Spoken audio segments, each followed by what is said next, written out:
गोबाव समनिफ्रायनो आङो ढेकियाजुलि बे जायगाखौ खोनादोंमोन। दिनै आङो फैबाय आरो मोनसे गिदिर थांखि लानानै नैबे ढेकियाजुलि जायगायाव 1 नं बालाबारि गामिनि बे ब्रह्म जयगालयआव मोनसे गिदिर थांखिजों हाबाफारि खुंदों। आङो फैनो मोननानै जोबोरै गोजोननाय मोनदों। गोबाव समनिफ्राय आङो फैनो सानदोंमोन, फैनो हायाखै। दिनै आं नुफैबाय। दुलाराय ब्रह्म धोरोम लाइमोन आफादखौ 2000 मायथाइयाव जोनोम होनाय जादोंमोन आरो बै समनिफ्राय दिनै 20-22 बोसोरनि बारा जाबाय। बै समाव बे लाइमोन आफादा मोनसे फिसा महरल'मोन। दिनै जों नुनो मोनबाय दुलाराय ब्रह्म धोरोम लाइमोन आफादा गावनो मोनसे 3 बोसोरारि नैथि बियो बे हाबाफारिखौ खुंनो हादों। बेयो जोबोरै देरगाथाव। थारमाने लाइमोन आफादा बै समाव उन्दैमोन, दिनै बैसो जाबाय। आरो मोनसे देरगाथाव बाथ्रा आङो नोजोर होबोबाय थादों। बै समनिफ्रायनो लाइमोन आफादा गोबाव आरो गोब्राब नाजानायनि गेजेरजों समाज फोसाबनाय हाबायाव नांथाबबोदों।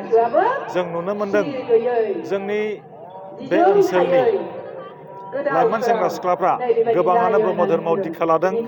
आं नुनो मोनदों खायफा निरामिस जाबाय, दीक्षा लायाखैब्लाबो निरामिस जाबाय। खायफा बिब्दिनो गाज्रि बा समाजारि हेंथा हाबायावबो थाबायनायखौ जों नुदोंमोन। माने गाहाय थांखि मेन ट्रेक बेनिफ्राय एसे आन्दायलांदोंमोन। नाथाय ब्रह्म धोरोमाव दीक्षा लाखांनानै बै लाइमोन सेंग्रा सिख्लाफ्रा गाहाय थांखियाव फैफिनबाय। समाजारि हेंथा हाबा मावनायफोरखौ नागारनो हमबाय। जों नुनो मोनदोंमोन बैसागु, दमासि बा जानुवारि 1 अक्ट'फोराव जोंनि लाइमोन सेंग्रा सिख्लाफ्रा जायै लोङै गावनि महरखौनो बावनाय, जायै लोङै रंजानानै गाव सोर बेखौ सिनायनो बावनाय, जायै लोङै गाव मा मावनांगौ बेखौ बावलांनाय, बेखौ जों नुनो मोनदोंमोन। जोंनि समाजाव बिराद मोनसे गुबुंले थासारि फैदोंमोन। दिनै जों नुबाय सेंग्रा सिख्लाफ्रा बा उन्दै उन्दै गथ'फ्रानो गुफुर ड्रेस गाननानै धोरोमनि फोथाराव नुजाफैदों।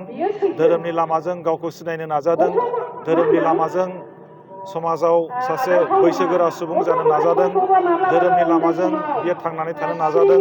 बे जोबोरै मोनसे मोजां आरो बे जोंनि मोनसे साक्सेसफुल होननानै आङो बुंगोन।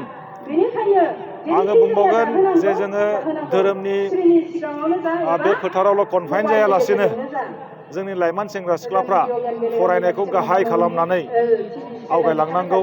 मानो होननानै बुङोब्ला फरायनायजोंसो जोङो सासे बैसोगोरा सुबुं जानो हायो। फरायनायजोंसो जोङो सासे समाजनि बाहायजाथाव सोद्रोमा इउसफुल मेम्बार जों जानो हायो। फरायनायनि गेजेरजों जोङो सासे गोग्गो नोगोरारि जों जानो हायो। सासे गोग्गो दैदेनगिरि जों जानो हायो। फरायनायनि गेजेरजों सासे मानसिया रोजा रोजा सुबुंखौ थुलुंगाखांहोनो हायो। ओनसोलाव सोरबा सासे गोरों सुबुं जोनोम जादोंब्ला बै सुबुङा रोजा रोजा फरायसाफोरखौ थुलुंगा होगोन। बै सुबुङा गावनि गोग्गो लाइफ स्टाइलनि गेजेरजों समाजाव मोनसे गोग्गो थासारि दानो हागोन।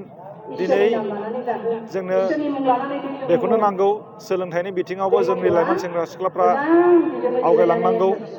आङो बेखौनो लुबैदों, जोंनि साननायफोरखौ जोङो धोरोमनि गेजेरावल', धोरोमनि बेंखनावल' कनफाइन खालामालाबासिनो बा धोरोमावल' थायालाबासिनो जोङो खायफा आबाद मावनांगौ, खायफा बिजनेस मावनांगौ, साख्रि मावनांगौ, गोबां जोंहा मावनांगौ हाबा दङ आरो मोनफ्रोमबो फोथाराव जोंनि लाइमोन सेंग्रा सिख्लाफ्रा बाहागो लानांगौ, उथ्रिसार जानांगौ।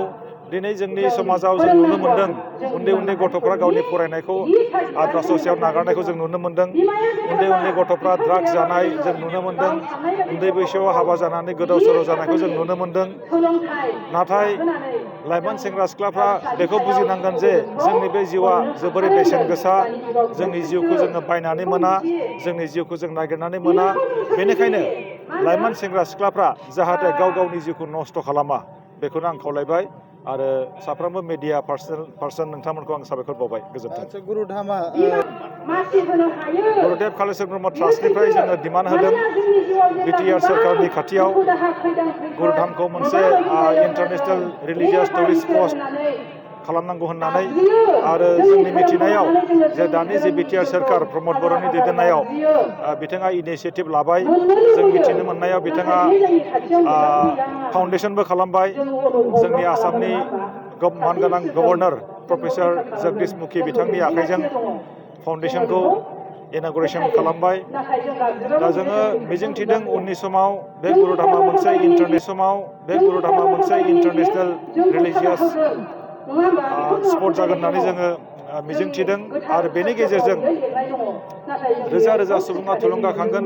बेनि गेजेरजों गुरुदेब कालिचरन ब्रह्मनि जि फिल'सफि बियो थांनानै थागोन आरो गुवार जायगा आवग्रिनानै लानो हागोन। जोङो बुंनांगोन गुरुदेब कालिचरन ब्रह्मआ सासे धोरोमगुरुल' नङा। गुरुदेब कालिचरन ब्रह्मआ बर' समाजखौ फोथांनानै लाखिनो थाखाय मोनफ्रोमबो बिथिङाव खामानि मावदों। रांखान्थि, राजखान्थि, सोलोंथाइ, मोनफ्रोमबो बिथिङाव खामानि मावदों। दा बेनिखायनो गुरुदेब कालिचरन ब्रह्मनि जि फिल'सफि बेखौ फोथांनानै लाखिनांगौआ जोंनि बिबान आरो बिथांनि फिल'सफिया थांनानै थानांगौ। दिनै जायखिजाया राजखान्थि दोलोनि दैदेनगिरिफोर बा सोरखारनि दैदेनगिरिफोर बिथांमोनखौ आं खावलायगोन, गुरुदेब कालिचरन ब्रह्मनि जि लिडारशिप स्टाइल, बे लिडारशिप स्टाइलखौ बिथांमोनहा फल' खालामनांगौ।